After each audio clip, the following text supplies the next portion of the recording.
What's going on, everyone, and welcome back to Explain the Charts. Today is Friday, November 14th, 2025, and we're taking an in-depth look at the Nasdaq 100 ETF, ticker symbol QQQ. There has been some major volatility in the market this week, fueled by a significant tech sell-off and a turbulent news cycle. In this video, we'll first break down the current events driving the market sentiment. Then, we will dive deep into the daily, hourly, and 15-minute charts to see what the price action is telling us. Let's get right into it. First, let's talk about the news, because the macro environment is incredibly tense right now. Headlines from the last couple of days are screaming about a tech stock tumble, with the Nasdaq sinking over 2% yesterday alone. This sell-off seems to be driven by investors dumping high-valuation growth names as Treasury yields have been on the rise. Ironically, this is happening just as the lengthy government shutdown has ended. However, there's no celebration in the market. In fact, the reopening has highlighted a new problem: a lack of economic data.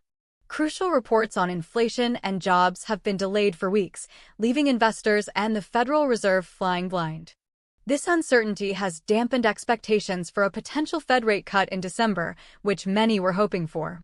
This negative sentiment and rotation out of tech is the primary driver behind the sharp red candles we've seen recently on the chart. Now, let's analyze this daily chart for the bigger picture. Looking back over the last year and a half, QQQ has been in a powerful uptrend, making a series of higher highs and higher lows.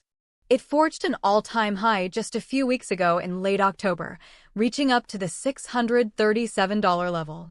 However, what followed was a swift and aggressive reversal. This brings us to our key levels.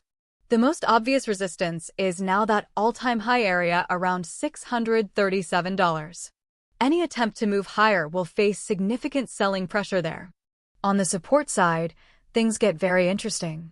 The low from yesterday's session at $606.08 is our most immediate support level. Below that, we have the major psychological level of $600. If we lose $600, the next significant area of support doesn't appear until the consolidation zone we saw back in August, somewhere between $570 and $580. There was a massive dip and recovery back in April, but that low around $402 is very far from our current price. A more relevant historical support level would be the early March lows around $468, but again, that would represent a very severe correction from here. Let's zoom in on the price action since the beginning of October to better understand this reversal. You can clearly see the final leg of the bull run throughout October, a period of steady gains with relatively low volatility. The price pushed from around $600 all the way to $637. Then, in early November, the character of the market changed entirely. We see several large, impulsive red candles, indicating aggressive selling. Yesterday's candle is particularly bearish, a drop of nearly 1.5% on the day, erasing gains from the prior week. Notice the volume on these recent down days. It's significantly higher than the volume during the preceding rally. This high-volume selling confirms institutional distribution and aligns perfectly with the news reports of funds rotating out of big tech. Now, let's drop down to the 1-hour chart to examine the short-term structure. This view gives us a much clearer picture of the downtrend that has been in place for the last 2 weeks. It's a textbook series of lower highs and lower lows. Yesterday's price action was brutal, showing a waterfall decline from the $617 level all the way down to the low of $606.08. There was barely any bounce or fight from the bulls during that entire descent. After hitting that low, we've seen a slight consolidation, but the price has struggled to get back above $609. From this perspective, we can define our short-term levels more clearly. Immediate resistance is now the breakdown area from yesterday, right around $617 to $618.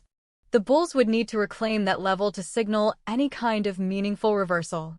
To the downside, the key support is yesterday's low at $606.08.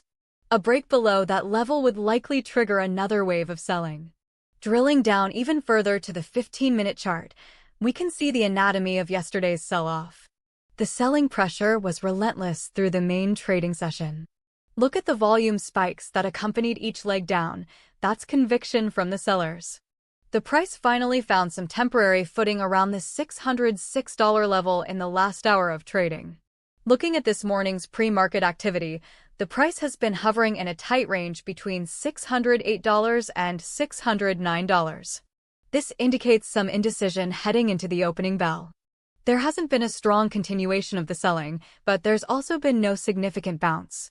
Traders will be watching this opening range very closely for a clue as to which way the market will break today.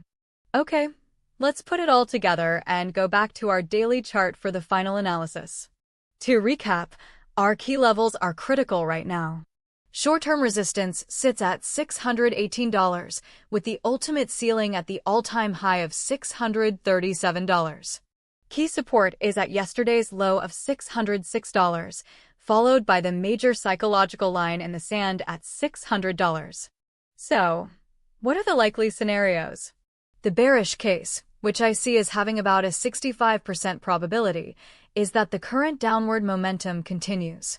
Given the negative macro news and the technical breakdown, a break of the $606 support seems likely. If that happens, a test of $600 is almost a certainty. What would reinforce this view is continued weakness in mega-cap tech stocks and any news suggesting the Fed will remain hawkish. The bullish case, with a lower probability of around 35%, requires the bulls to make a strong stand right here. We need to see price hold above $606 and begin to reclaim higher levels, starting with a decisive break above $618 on strong volume. This could happen if we get some unexpected positive news, perhaps a hint from a Fed official about future rate cuts. In the long run, the primary trend is still up, so this could simply be a much-needed correction before the next leg higher. The key thing to watch for today and next week is how the price reacts around these crucial support and resistance levels. Also, keep an eye on the news, especially with the chip giant's earnings reportedly scheduled for November 19th. And that's a wrap for our analysis of QQQ. Please remember, this video is for educational purposes only and is not financial advice. Always do your own research and make investment decisions based on your own risk tolerance. If you found this breakdown helpful, please hit the like button, subscribe to explain the charts, and we'll see you in the next one.